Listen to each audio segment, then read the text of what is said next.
For Kemi Badenoch, she had a particular theme for her speech, which was plans, not slogans, which, of course, is an excellent slogan.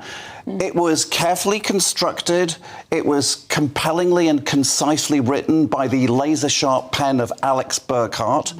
And at all times throughout the 55 minutes, her delivery was always competent and sometimes sparkling, and she managed to drive the audience into a polite conservative frenzy. However, the big thunder flash moment of the stamp duty potential abolition is all that will be remembered in a week or a month's time. Well, we've got that clip now. Let's just take a listen to it. Stamp duty is a bad tax. It is an unconservative tax. The next Conservative government will abolish stamp duty on your home. Is that well delivered, Graham? It was well delivered. And in fact, she teased and telegraphed it just a little to tickle the Tory tummies. And then she hit us between the eyes. And rather deliciously and charmingly, she was actually surprised it had gone down so well. She gave us a genuine smile because she knew she'd hit the bullseye. Well, let's talk about her biggest competition, which I think is Robert Jenrick.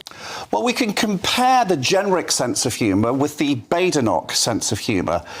Kemi had several moments where she was using a small number of words for maximum impact. Potholes that had been around for so long that they were holding birthday parties.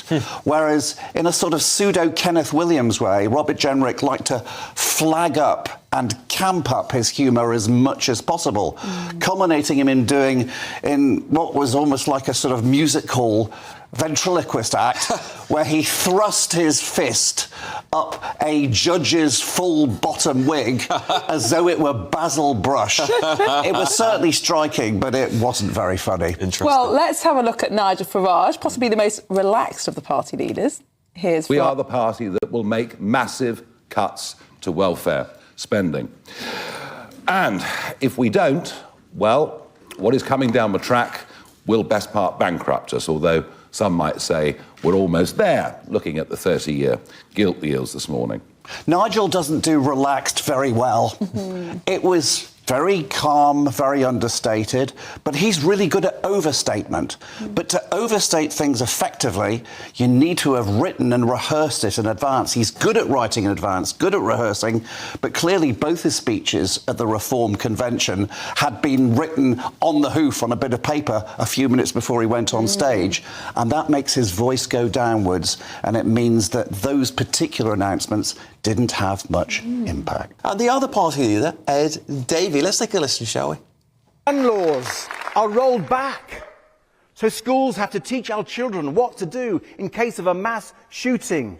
Trump's America, don't let it become Farage's Britain.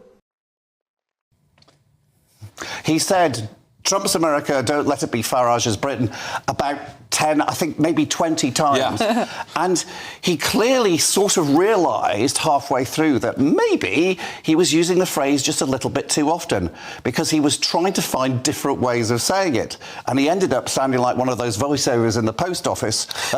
Window number 3, please. He did indeed. Yeah, I mean, I just thought it was a little bit embarrassing to constantly talk about another party, constantly talk about another leader, because that's all you're doing is putting them in the spotlight, isn't it? It rather shows that they have a vacuum of a platform themselves, and they're relying on other people's sunshine to shine on them. There we go.